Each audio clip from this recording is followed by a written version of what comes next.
Hello everyone. It's James again.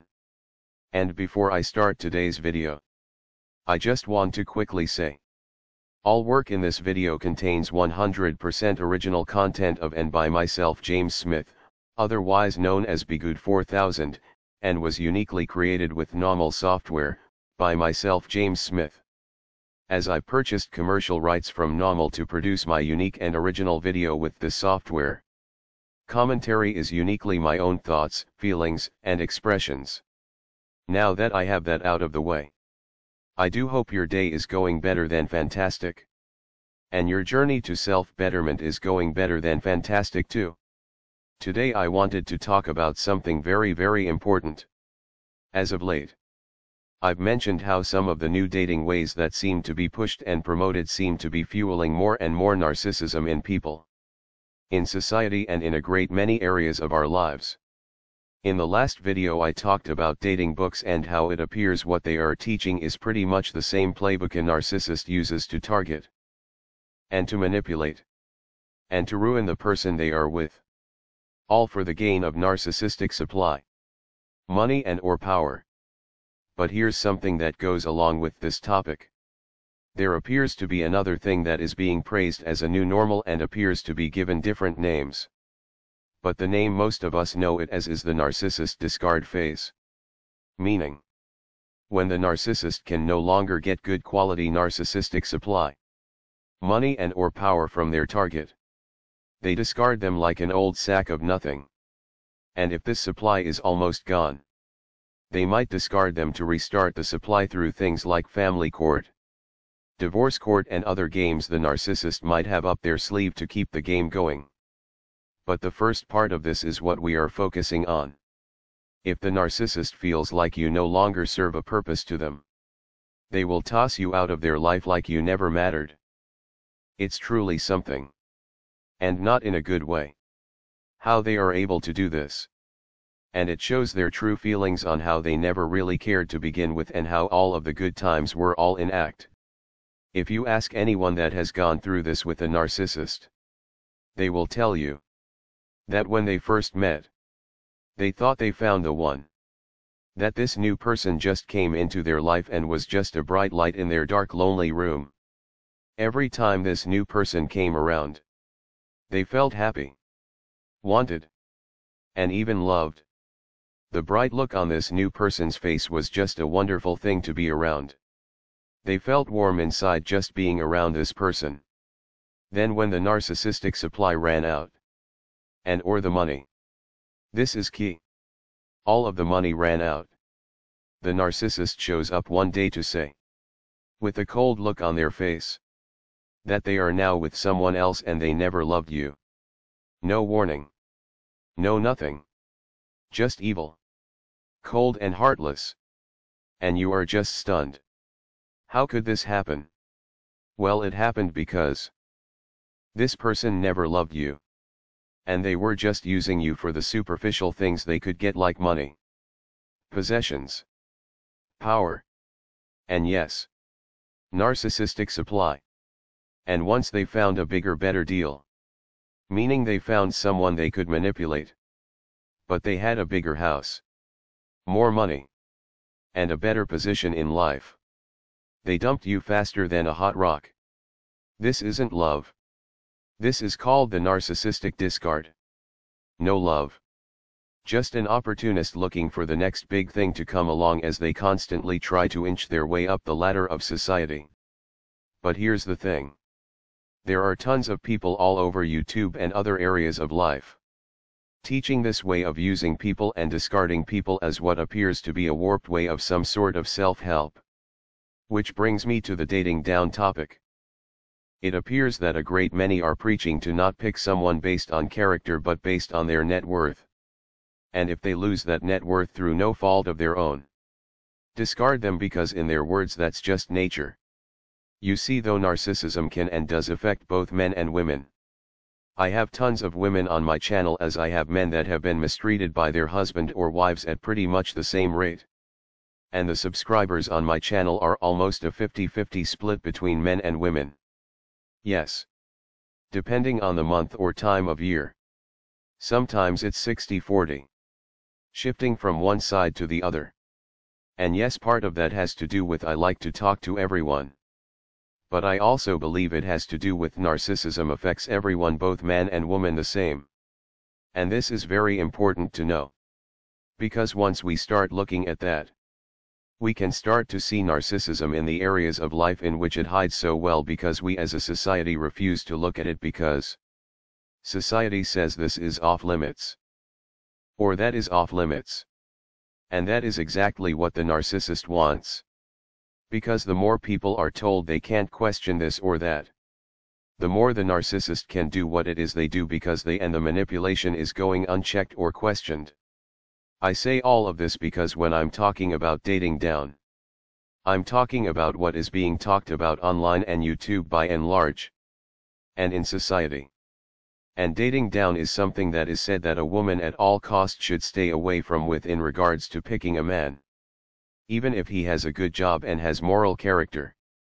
If his net income is less, he either should be excluded from the conversation of possibilities, or he should be discarded and someone with more of a net worth should be sought out and picked. And I know narcissists that are men do their own discarding over money and a lot of other things. I've seen narcissist men destroy women's lives and take all of their money. I've seen it. However, just like there are male dating coaches talking about how to manipulate a woman in this way or that way, there's an extremely large amount of YouTubers that are online and all they talk about is getting the bag and never dating down. I'm sorry to say, they have millions upon millions of subscribers. Not thousands, but millions. Millions of subscribers thumbing up this message of the narcissist discard and using people to get the bag and not caring if the person they are with is of good moral character. Now, why is this important? Because this has a great effect on narcissism in our society. You know, I do believe there are good men and good women out there, though narcissism is growing. However, for those of us that know the narcissist's playbook all so well, we know narcissists love to keep us divided and separated from each other, so we can't form lasting bonds. So we can't grow healthy families and communities. And part of that is for a great many of them to target those that are just trying to learn about relationships and their place in the world.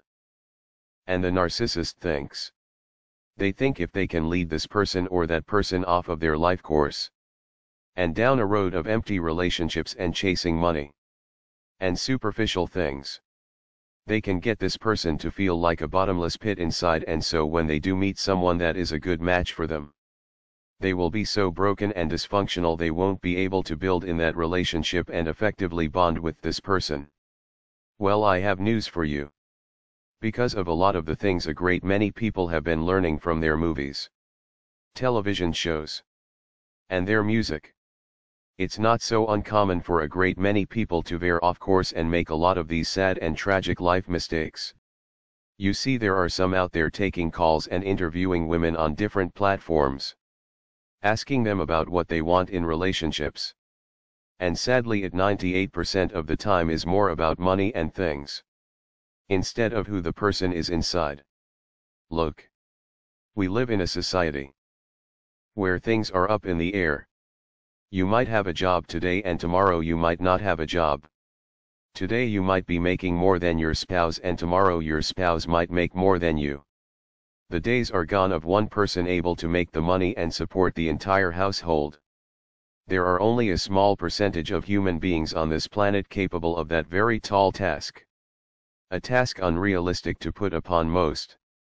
Yet there are music artists posting videos telling the average woman in our society that if the man she is with can't afford to buy her a $5,000 to $10,000 handbag, that she needs to discard this man and find another man that can buy them such a handbag. And this talk isn't just getting to be more common. It is common. It's now just a normal part of our society. But there is pushback. And I'm happy to see people speaking up.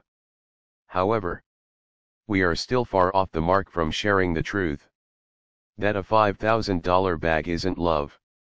And the truth is, How would you want someone to treat you? Like you were only good as the last gift you bought your spouse. All of the men and women on this channel know this feeling all so well. You had a husband that put you down because your hard work and thought in a gift wasn't good enough, and usually it's because you didn't spend enough money. And many of you men have gone through this as well. You might have had a wife comparing your gift to gifts her friends received from their spouse. The point is, why are we not looking at as a society that we need to help each other?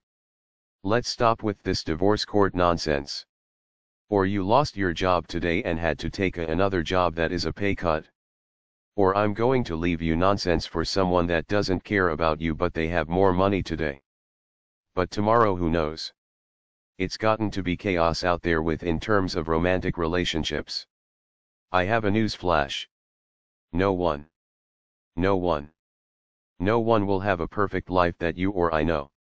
You may make a ton of money tomorrow and then lose it all. You may be poor most of your life and then get a good blessing. What I want you to do is think about the stories of Job, Lazarus, and Joseph. Or you may know him as Joseph. Job has it all, as it seems. And Satan said basically he only praises God because he has it all. So God let Satan take it all from him. The only thing he couldn't do was destroy him. And after Job lost his family, his wealth, and even his health, Job still stayed true and faithful. And eventually God returned back to Job more than what was taken from him. I believe God doesn't want our fake love. He wants our real love. Think about someone famous. Someone that became famous young. It must have been so hard for these people to have a great many around them simply because they were famous, rich and powerful. And these people's story is usually the same.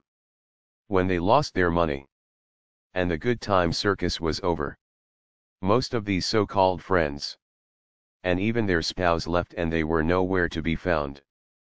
And if they were lucky, they maybe had one friend left. Now think about God. Unlimited power. He can do anything and he can make anything happen. And Satan said, Job basically is only faithful because things are good. Let's see what happens when things are bad. How many people would have stuck it out like Job? And then we have the narcissist. Or the narcissist light. They won't suffer and go through the pain and choose the path to get what they want in life. Because most narcissists witnessed what happened to their brothers or sisters that chose the path of attempting to do the right thing. And the narcissists stepped over to the dark side because to them the dark side was easier with the results they were looking for. Whereas you or I were stuck in misery. Think about those walking to freedom from Egypt to the land of milk and honey. And God was with them every step of the way. But sadly for some it wasn't enough. Some wanted the results right now. And they were willing to narcissistically discard God for what they thought was a better deal. Adam and Eve. Eve was presented with a so-called better deal that God so lovingly gave. And when she bit of the apple, it was the equivalent of throwing God away. Think about it. You told your spouse, I love you with all of my heart. I'm really going to be with you through good and the bad. Through sickness and in health. And richer or poorer. And you meant it and you lived it. And all of a sudden this snake comes up to your spouse promising that plus a big house. Plus the need to never have to work a day again in their life. And they can take any trip their heart desires. And they discard you for this snake. How did you feel? How did you feel? But there is good. Joseph. Or Joseph. The prince of all of Egypt. His brothers sold him and then lied to their father about his whereabouts. Joseph had a hard life. But the Most High God was with him. And the Most High God didn't give up on Joseph. And Joseph didn't give up on his faith in God. And eventually this man that spent many years in an Egyptian jail became the #1 man next to the king of all Egypt. God blessed Joseph with a wife and family and more than what was taken from him. Then we have Lazarus, a poor man that was stepped over every day by a rich man that could care less. Lazarus ended up by Abraham's side when the angels took him. And the rich man ended up in hell, begging to be cooled and for his family to be warned to not end up like him. You see, we all make mistakes. But we have the lives we have for a reason. Because if Eve could look for a better deal than what God gave her, then any of us are capable of that same error. If those breaking free from Egypt being led to the land of milk and honey will complain and build a golden statue to worship because some believed God wasn't giving them what they wanted fast enough, then we are capable of the same error. I believe. And I could be wrong. But I believe God wants our real love. Not fake love. Not the love you see someone give to someone else simply because they have a nice house or a luxury car. Sure, those things are nice. And Yosef had all of those things. But he also lived in a jail cell at one time too. And had no family to speak of because they sold him. Look. There was a time. A time in our society. Not a perfect time. A time, yes, that had a lot of hidden narcissism because the people then didn't know what narcissism was or is. However, it was a time that you could build with someone. Please notice I said the word could. You could possibly build with someone and truly live through the ups and downs of life like God intended for us. Being there for each other as He is there for us. Here's what I think needs to be pointed out on these shows with these callers. And I have heard a few times, but I think it needs to be pointed out even more. Would you want someone to treat you that way? If you lost your job tomorrow, would you like someone to dump you like you were nothing and step over you like you were Lazarus in the street? Look, there is a big difference between someone that doesn't care and that just wants to sit on their backside and do nothing. Yes. There are a lot of lazy men and lazy women out there. We know them and we see them. But this isn't what we are talking about. We are talking about. You go into work today, thinking it's a normal day. And you are sent home early with a pink slip. And your first thought is of your wife leaving you and you losing your son and or daughter in the process. Because your wife leaves to be with another man that has more money than you do. Because I'm going to tell you as a little cartoon man. That's what we as men are thinking. Because society has said, if he loses his job, he only has a short window to recover, and if he can't, even if your vows say for better or for worse, and for richer or poorer, society says, forget all of that and get the bag and kick him to the curb. And the question that needs to be asked is, would you like that to be done to you? Or would you like a terrible narcissist man to come along and do this to you, or a family member of yours or friend? How we treat people, love people, and forgive people is so important. If things were perfect, it would be easy. But things aren't easy. And maybe that is for a reason. As the Bible tells us, Satan is doing for the most part what he wants with us. And who's not to say there isn't a big Job experiment going on with all of us? Think about this for a moment. If God sends someone decent and kind and caring your way, and you are now with him, but now you start making up things that are wrong with this person, like we know most narcissists like to do. They like to find fault where there is none or where things are good. But if you are now picking on this person, they don't have enough this or enough that. Regarding a gift that was given to you by God. How do you think that makes God feel? If it were me, I would feel hurt. You show up to a birthday, and you have a gift in hand, and in front of others, the gift is talked about like it's not good enough.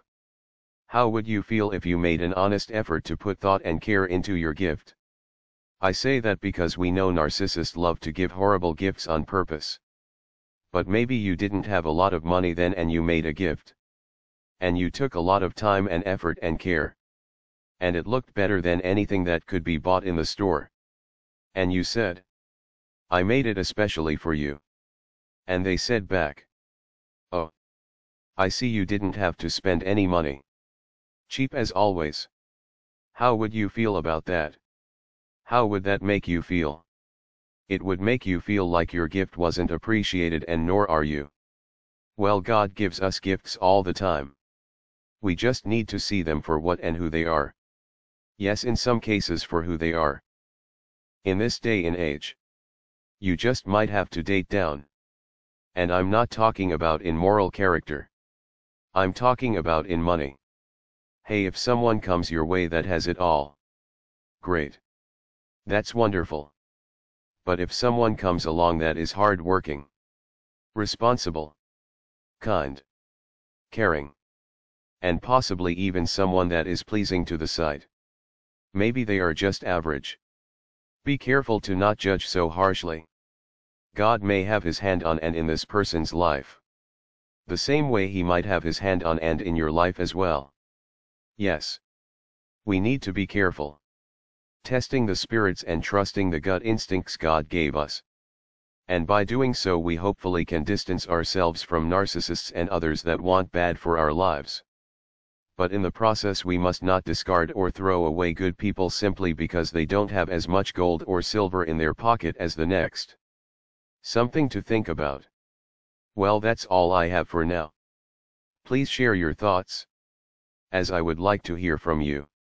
With that said, I do hope your day is blessed. And until next time, bye for now. And be good to yourself.